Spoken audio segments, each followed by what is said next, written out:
Hello everybody, welcome to the City of Archives player card reviews. We're starting with a 4 experience, 2-handed, 5-cost weapon for the Guardian class, the M1918 Bar. Commits for 2 fists. It's an item weapon firearm. It has 8 ammo. As an action, spend 1 to 5 ammo. You get plus X fist for this attack. Instead of its standard damage, the attack deals plus X damage.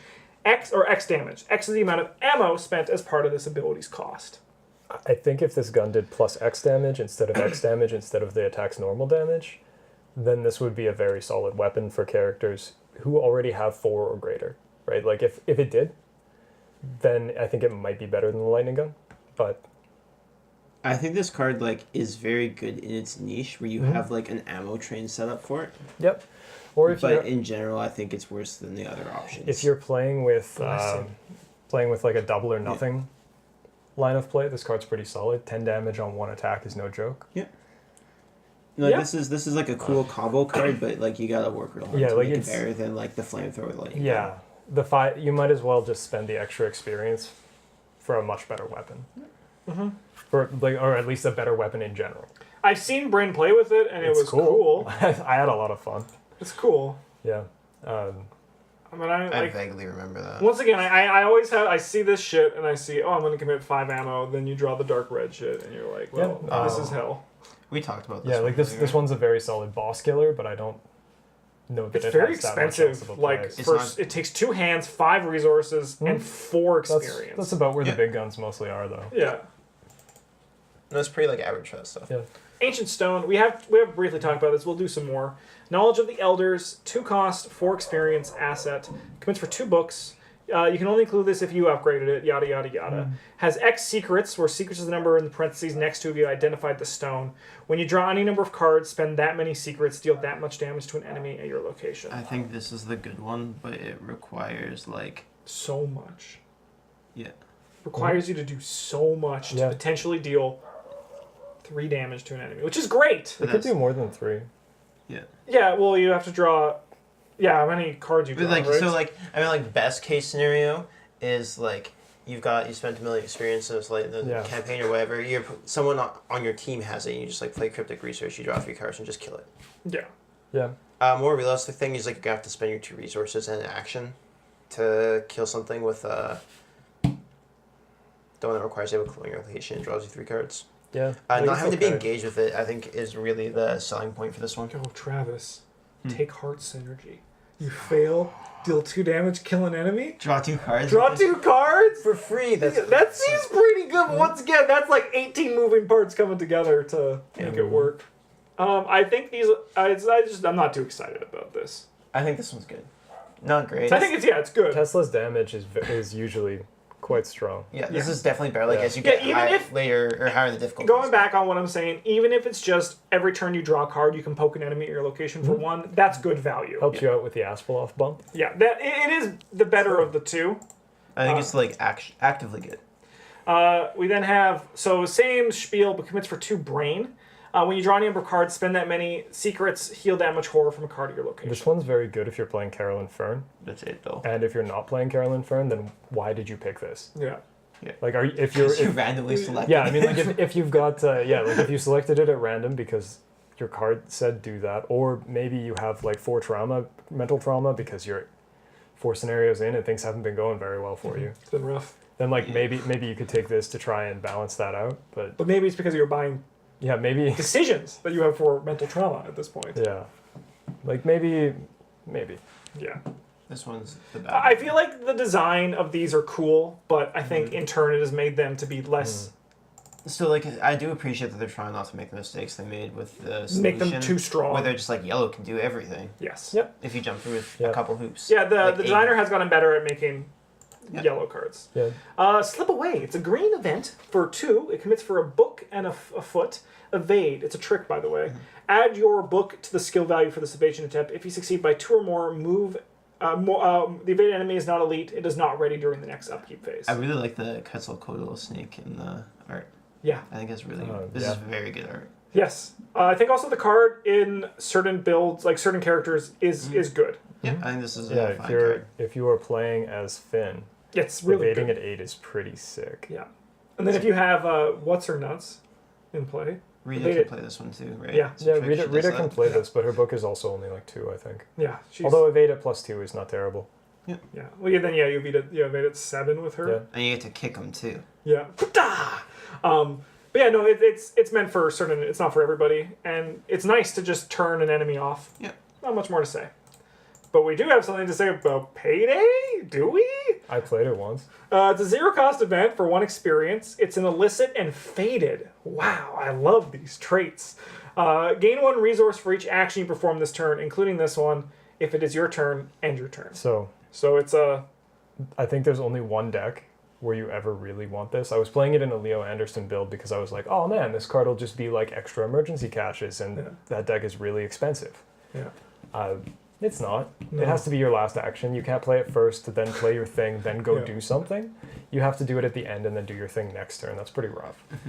But I think in a Skids deck, this card might be good. Yeah, because it makes your extra actions cost 1. Yeah. I think that like Leo is like the other world where this can be good though. In that you're probably gonna have allies playing with Leos here, ignoring that extra action, even though he's mostly blue, so he's like really hurting for money. And this is extra emergency caches. It is basically extra emergency caches with a weird casting. It's the last realistically, action. most of your turns though are gonna be like, if you're fighting an enemy, you're gonna be doing that with your first action or 2, and then like you're gonna have another action where you're like, Yeah, gain 3 is better than gain 1. That's for sure. Yeah. Yeah, I think a Skids deck is mostly where this shines. Like being able to take a 5-action turn and then the last action was gain 5. So I've noted with Fence, it does have some cool synergy, like where illicit cards are become fast, so you get free actions that will then make this better. So there's some cool illicit combo happening. Yeah. Ooh, this one's called Sacrifice. No, that poor goat! Oh, 0-cost event for 1 experience, commits for a brain. It's a ritual. Discard a purple asset you control, then draw 3 cards or gain 3 resources or any combination thereof. This card's pretty solid. Yeah. I think. It being a costing experience hurts, but this is very good if you're playing high amounts of... Well, not even high amounts, but like... You know, the arcane slot thingies that have... stuff with charges that you run out and you can sacrifice your goat spell. It's also pretty reasonable support for the Doom build where you're like, David Renfield has 5 Doom on him this turn. If only I had a way to kill him. This is a better of... If you like start Moonlit Ritual and then upgrade these from Moonlit Ritual is... Well, Moonlight Ritual does have the upside of being able to wipe clean your Blood Pact. Yes. Yeah, that's true. That this can't do.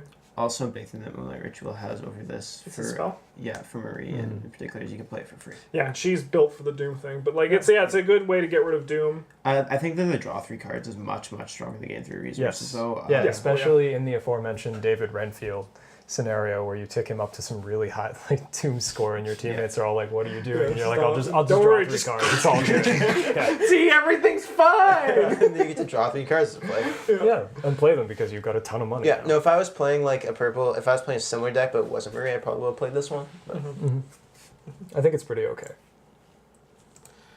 Crystalline Elder Sign. This is a 3-cost asset that takes up the next slot. This is a relic. Commits for a while. It is an item, relic, blessed, seal, +1 or blue. You get +1 in all your stats. I think this card's very good in easier difficulties. Easier difficulty, or no, with less players. But because so we were playing by yourself, seeing the +1, like who cares? Because this means you got it all the time. You always draw the +1. Yeah, but like the more players you're playing with, the more people you're taking it away from. Yeah, definitely. Yeah, like on the plus side, your team probably isn't planning on drawing the +1 ever. Yeah. Because that's not a good place to be. If you want to be aggro, you take the blue one out, put it on the card, and just stare at everyone else, and just be like... I think this card's like quite good if you're playing solo. I think it's acceptable if you're playing 2-player, but past that, I think it's a little bit meh. Well, the person in this review is saying it's terrible compared to the Key of Use, and then he says, but every card is bad. I forget that card exists because it's bad. All cards are bad compared to the Key of Use. Yeah, the card seems good. Anything that buffs your stats just flat is mucho bueno. No, I think like I would play this with you guys because I would expect neither of you to be planning to draw the +1 ever. I mean, like you did. I did. Yeah, and I wasn't upset when he played it. No, I wasn't too upset either. It was like, this life, I expect to get -2 every time. Yep, that's how this game works. So, yeah, it's good. Yeah, it's good. Taking up the next. Of note, purple does have a lot of high cost experience stuff too. On your own, it's a 2-cost asset, costs 3 experience, commits for a blue talent. Limit 1 per investigator. Discard on your own if you control an asset that takes up an ally slot.